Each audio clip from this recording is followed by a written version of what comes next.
Ada sebuah video di mana saya dikirim linknya menceritakan ramalan Jayabaya tentang keadaan dunia saat ini. Lalu dia menggabungkan sejarah 7 presiden belakangan di Indonesia yang ternyata berpola atau ada polanya. Pola sepertinya halnya di Amerika. Rakyat Amerika memilih yang sesuai dengan kebutuhan bangsa Amerika pada saat itu untuk mengantisipasi masa depan dan manfaat yang akan rakyat dapatkan ke depannya. Jadi kalau rakyat Amerika perlu keuntungan finansial alias rakyatnya mau kaya, maka Partai Republik lah yang terpilih menang. Karena Partai Republik cirinya menurunkan pajak dan menswastakan negara. Kalau Partai Demokrat yang terpilih, pajak naik namun fasilitas negara untuk rakyat jadi gratis dan lengkap seperti sarana kesehatan dan pendidikannya. Demikian juga 7 presiden Indonesia menjabat selama ini, maka semua bergaya sama, yaitu heavy on government atau berciri apa-apa pemerintah, ala Partai Demokratnya Amerika, ala sosialisnya Tiongkok. Sementara para kandidat yang akan bermain di 2024 saat ini semuanya berciri sama, berpola sama dengan 7 presiden yang telah berkuasa, apa-apa pemerintah.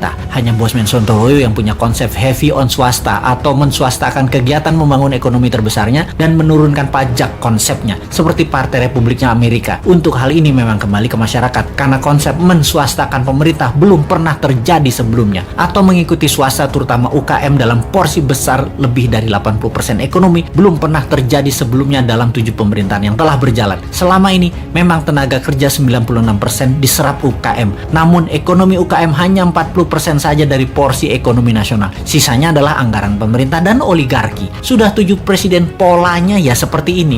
Belum pernah UKM naik kekuatannya menjadi menguasai ekonomi ke 80% atau naik 100% dari sekarang, atau 2 kali lipat kekuatan ekonomi saat ini yang bisa membuat GDP per kapita naik dari $4.000 menjadi $8.000 dalam sekejap. Sungguh, kalau mau UKM menang, juga pajak turun. Ya tidak pakai siapapun yang mencalonkan di 2024 yang saat ini ada di etalase calon presiden. Tapi entah bagaimana, bangsa Indonesia apakah mau berubah atau tetap, ya belum tahu juga. Apakah efek corona yang meluluh lantakkan ekonomi saat ini dan mengambiarkan kesehatan masyarakat saat ini yang dikelola oleh pemerintah yang menjabat atau oleh masyarakat masih layak menjabat ke depannya di tahun 2024? Ya terserah rakyat. Jadi kita biarkan sampai 3 tahun ke depan aja. Kita lihat di tahun 2024 akankah memilih calon dari yang ada di etalase saat ini yang berciri sama dengan 7 presiden yang lalu, atau pilih calon-calon baru yang berciri baru bahkan beda seperti ala Sontoloyo misalnya. Tentunya bukan Bosman ya, dia mah nggak pantas, orang pedagang recehan dan provokator doang bisanya. Ciri presiden yang lalu-lalu adalah kuat hutang pinjaman dari negara lain. Dulu banyaknya ke IMF, sekarang malah 2, IMF dan Tiongkok. Dan nanti kalau yang jadi salah satu dari kandidat yang ada,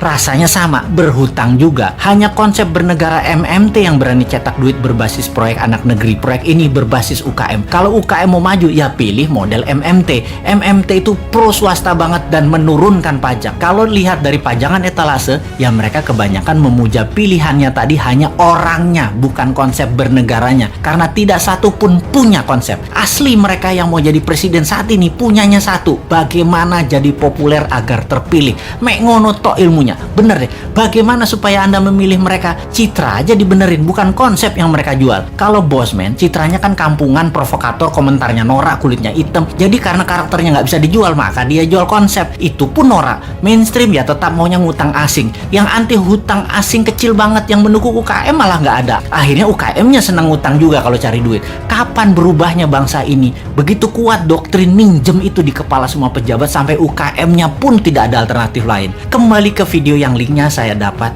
dan saya nonton, ternyata Satrio Piningit atau kesatria yang dipingit itu keluar ketika ada goro-goro atau malapetaka dahsyat menghancurkan negara dan dunia. Saat ini virus corona dianggap goro-goro. Lalu ketika goro-goro terjadi, ada kesatria yang suaranya saja muncul, wajahnya dan penampilannya dipingit tidak muncul, yaitu Bosman. Jadi kesatria yang dipingit tadi adalah kesatria yang terus-menerus memberikan arahan, solusi, dan sosoknya dipingit, diumpetin, yang penting pesannya tercapai. Lalu pola kepemimpinan nasional yang lengkap menjabat. Pak Karno itu Majapahit atau Jawa Timuran, Pak Harto itu Jawa Tengah atau Mataraman, Pak SBY itu Majapahit, Pak Jokowi itu Mataraman, dan Bosman itu Jawa Timuran Majapahit. Begitu pola penggantinya seharusnya. Abis Mataram ya Majapahit. Dan sekali lagi sahabat, kedua informasi terakhir itu lebih ngaco lagi sahabat dari MMT-nya Bosman dan pro swastanya Bosman. Wes, sekarang kita semua sing sehat, selamat, tinggikan imunitas dengan banyak guyon-guyon segar. Jangan urusi Bosman. Bosman memang jancuk.